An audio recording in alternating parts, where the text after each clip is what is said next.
This is Child of Light, and it's a gorgeous game. However, that's one of the reasons why you should play it.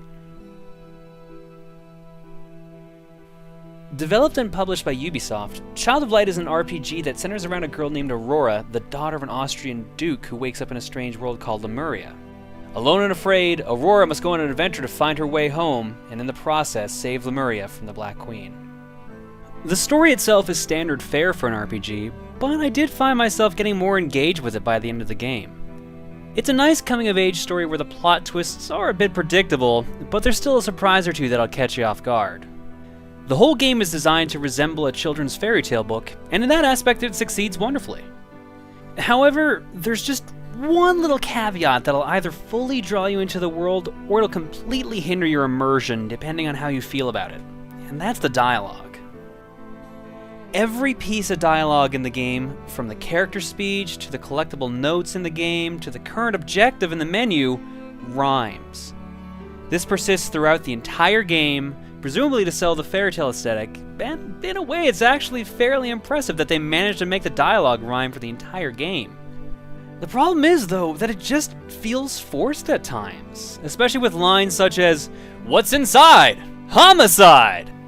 They at least play around with the rhyming a bit, though, because one of the characters can't actually rhyme, so they have everyone else in the game rhyme their sentences for them. It's kind of charming in a way. By the end of the game, though, I stopped noticing the rhyming, so it's not really a deal breaker, it just might wear thin with certain players. While the rhyming might be the weakest point of the game's presentation, the graphics and music more than make up for it. The game is absolutely beautiful, using watercolored painted art assets to give a whimsical fairy tale look to everything. Buildings and backgrounds seemingly pop out of the screen like they're from a pop-up book, and character portraits and conversations feel like they would be straight at home in any kid's book, thanks in part to UbiArt, a graphical engine previously only used in Rayman Origins and Rayman Legends. This, combined with a variety of different locales, create a stunning visual experience. The game's soundtrack is also very solid, composed primarily of piano-heavy orchestrated pieces. Ubisoft asked French-Canadian performer Coeur de Pirate to compose the soundtrack, and it conveys a great range of emotion, from whimsical sadness to intense bloodlust. The battle themes make you feel pumped to take on enemies, and the music during cutscenes help you feel like you're witnessing a great saga unfold. Overall, it's very well done. With the game's presentation being as strong as it is, the developers could have just made the gameplay bland and gotten away with it, but thankfully it's actually quite engaging. Combat in the game uses a turn-based active time battle system, similar to the ones found in early Final Fantasy games, but it's got a couple twists to it too. Each move in the game has a rating for how long it takes to perform, and if an attack hits an enemy when they're preparing to perform a move, it gets interrupted and they miss a turn. Now, however, the same rule applies to your party though, so you need to make sure you use the right moves at the right time, otherwise you'll never get an attack in. It's similar in some ways to how the Grandia series of JRPGs work, but it has enough character to stand out on its own. Outside of battle, the game turns into a side-scrolling platforming game with light puzzle elements.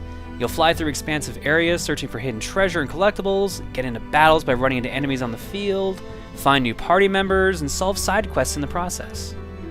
If you want to, you can skip doing all of that and just go straight to the next objective, and you can also avoid most enemies, but you'll be woefully underpowered as you find the majority of your equipment and items scattered around the world, and boss battles can be a challenge if you're not leveled up enough. While the battle scenes and the platforming scenes essentially form two different games in one, they're unified by an overarching gameplay mechanic, Igniculus the Light Elemental. By using the right control stick in most versions of the game, you can move them around and interact with most objects and enemies.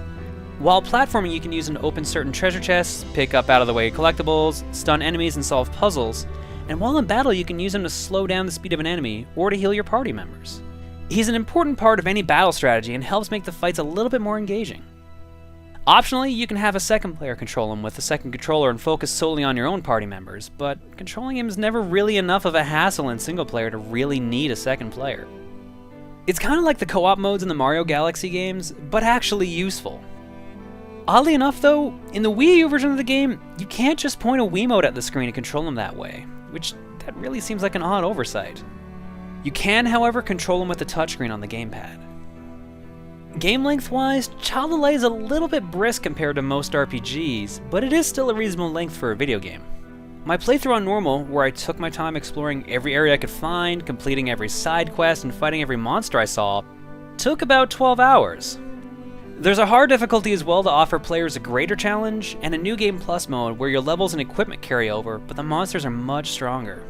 Considering in my playthrough I rarely needed to use items, and I only ever had one party member die, and that was during the final boss, I'd recommend most experienced players play through on hard. And anyone who just wants to enjoy the world and the visuals, just play through on normal. Child of Light is out now on PC, PlayStation 3, PlayStation 4, Xbox One, Xbox 360, and the Wii U for $15. If you want more information on the game, check out the links in the description below. With an awesome audio-visual presentation and fun twists on JRPG gameplay, it's an easy recommendation. While the rhyming dialogue might grate on some people's nerves, if you can look past that, and if you're a fan of JRPGs, then you should play Child of Light.